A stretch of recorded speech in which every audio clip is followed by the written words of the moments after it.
I joked to someone at the table, I might as well just let Ronnie have my time anyway, but I love you, Ronnie. Thanks so much for your kind words.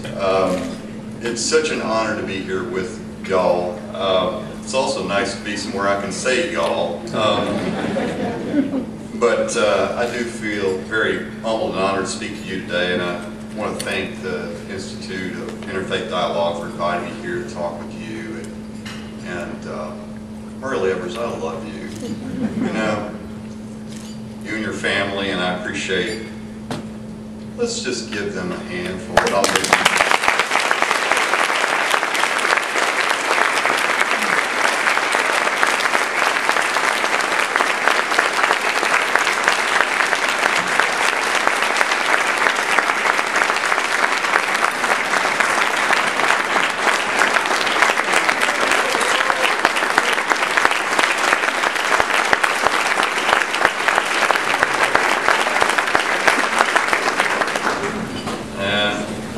You can get me later. But, you know, I believe and I support all the efforts that will help us learn to love one another. No matter where on earth we live, work, and worship. And I want to talk a little bit real quickly. Hopefully I'll try to cut this short anyway, but reminder of things, you know, because things don't happen in a vacuum. I think that's, you know, people just don't realize their history. You know, you talk to kids today, and I hate to say it, they don't know. James Meredith, who's here with us tonight as well, and they don't know Meg Reverend. They don't know.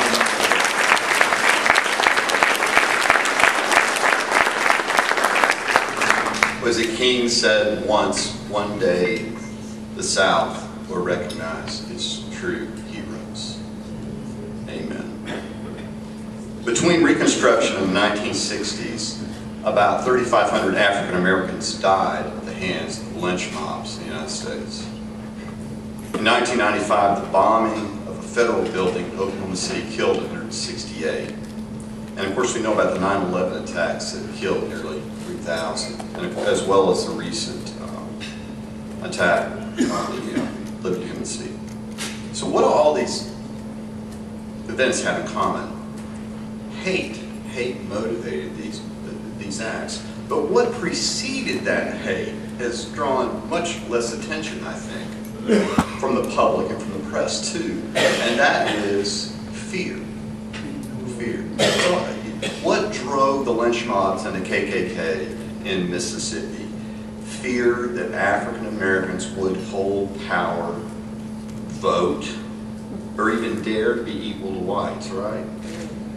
And that's really depicted, if you've ever seen it, I don't even necessarily recommend it, but I guess it is a piece of film history, Birth of a Nation, which basically helped bring about the resurrection of the Klan, second incarnation of the Klan back in 1915. But there's a scene in that movie where a white woman jumps off a cliff rather than face the possible rape by a black man, who, by the way, this is kind of ironic, wasn't even a black man, it was a white man in blackface. Anyway, so, you know, in the 1960s here in Mississippi, the White Knights embraced an anti-Semitic belief called Christian identity. Some of y'all probably know about. But it basically teaches Adam and Eve were white people.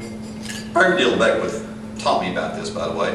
Adam and Eve were white people, and the non-white races were created with the animals on the sixth day. This is their version of creation.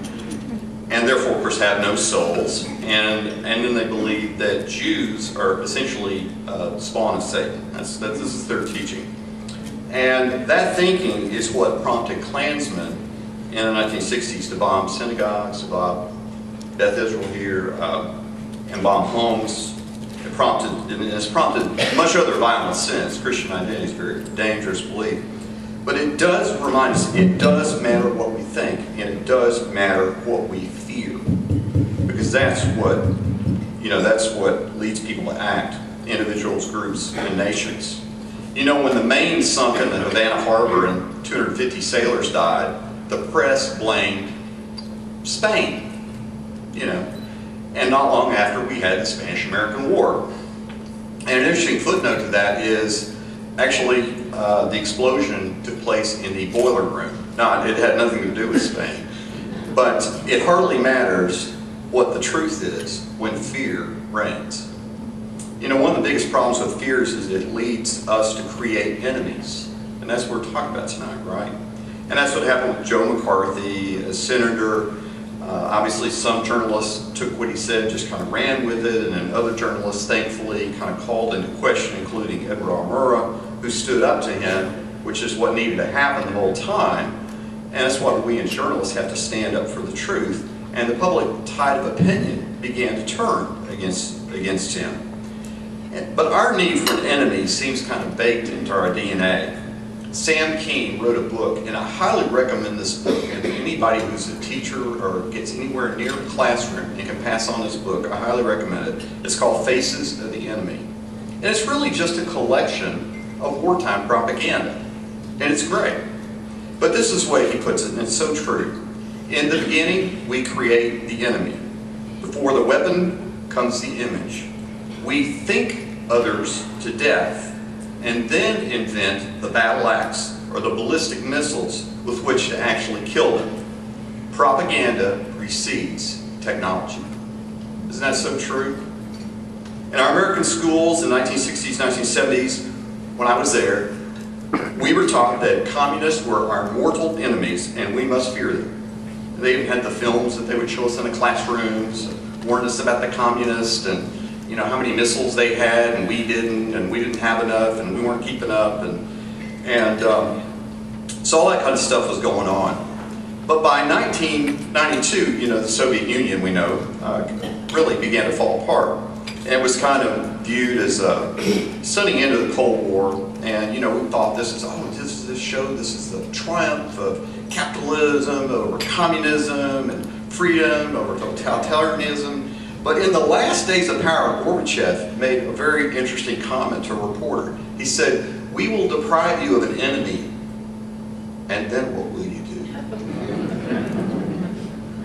His words proved prophetic. We won the Cold War, but we lost an enemy. And without that enemy, the extremists, whose desire was to destroy all the communists, began to turn their anger against their own government.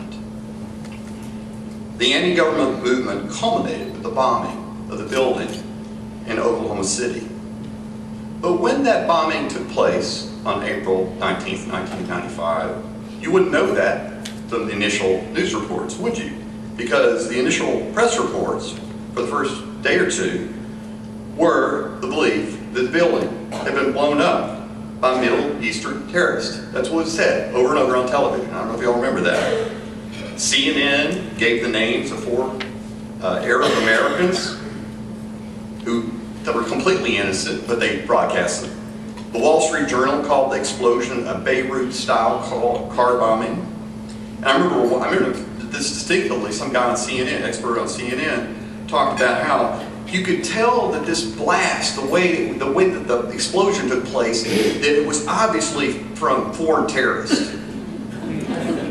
And I'm thinking to myself, oh really?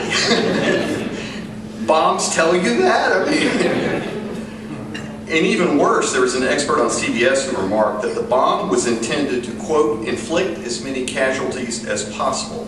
That is a Middle Eastern trait. So you see in that statement the very problem we're talking about, don't you? The prejudice and the hate. See, if the press, you know, had reported that Americans were responsible, they're the fanatical few, right? You know, they're not us, they're the fanatical few, they're the crazies or whatever. But, you know, but from the moment the bombing took place, a personal story on this, the moment the bombing took place, I had just interviewed this white supremacist in Oklahoma. So, who's a member of what's called the Phineas priesthood, and they view themselves as God's assassins, which sounds